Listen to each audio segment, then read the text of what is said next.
You've turned down a night out because your dog was waiting at home. You felt more understood by a tail wag than by an entire conversation with a person.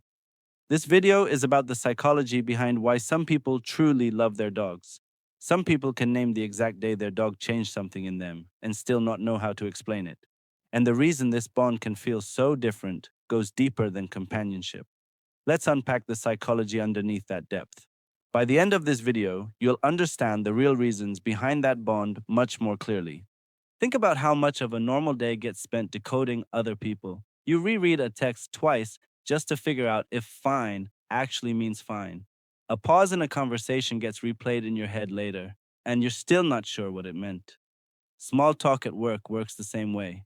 You're reading a tone, guessing what's safe to say, and hoping you got it right.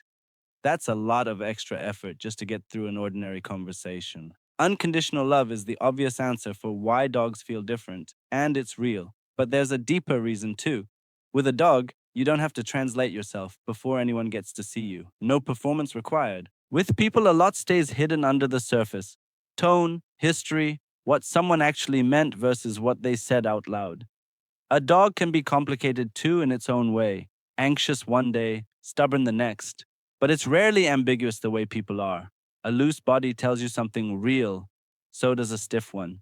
Reading a dog still takes attention, but you're not decoding status or an old grudge underneath a friendly tone. What you see is closer to what's actually there. Reading people all day is quiet, constant work, the kind most of us don't even notice we're doing until it stops. Part of that bond even shows up biologically. Mutual gaze has been linked to an oxytocin feedback loop between dogs and their owners. But you don't need a lab to notice the larger pattern. The dog waits at the door with the same familiar response, and something in you settles because of it. Less guessing isn't the whole story, though. Silence never becomes another problem you have to solve. There's also a kind of company that doesn't ask you to keep performing. Sitting on the floor with the dog resting against your leg rarely needs conversation to stay alive. You don't have to fill it, and you don't have to worry you've gone quiet for too long. The moment stays comfortable on its own. Repeated often enough, that ease can become something more stable than comfort. For many, the bond ends up serving some of the same functions as a secure base, something consistent and close by, a feeling that someone familiar is waiting for you. It's often where that need gets met most consistently. That steadiness can come from a 5 mile trail or from a dog sleeping quietly beside you in a small apartment. With people, there's often a rehearsed version of you. You edit what you're about to say, swallow the joke that might land wrong, and adjust your tone until it sounds fine. Around a dog, that filtering just drops.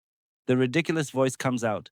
You use the silly nickname you'd never say around anyone else, and you can cry without needing to explain why. Your dog isn't creating your softest self. They're simply the one relationship where you don't translate it into something safer first. Caring for a dog can create a surprisingly coherent identity. Someone depends on you, and you keep showing up for them. That love doesn't usually get put into words. You just walk the same route every morning, feed them at the same time, and clean up after them without really thinking about it. Nobody explains why it matters. You just do it again tomorrow. And somehow that's the proof that you're still showing up for each other. And maybe that's why losing a dog hits harder than people expect. It's not just losing a pet, it's losing the one relationship that never asked you to translate yourself. The one that had already seen the ridiculous voice, the ugly cry, all the years nobody else did.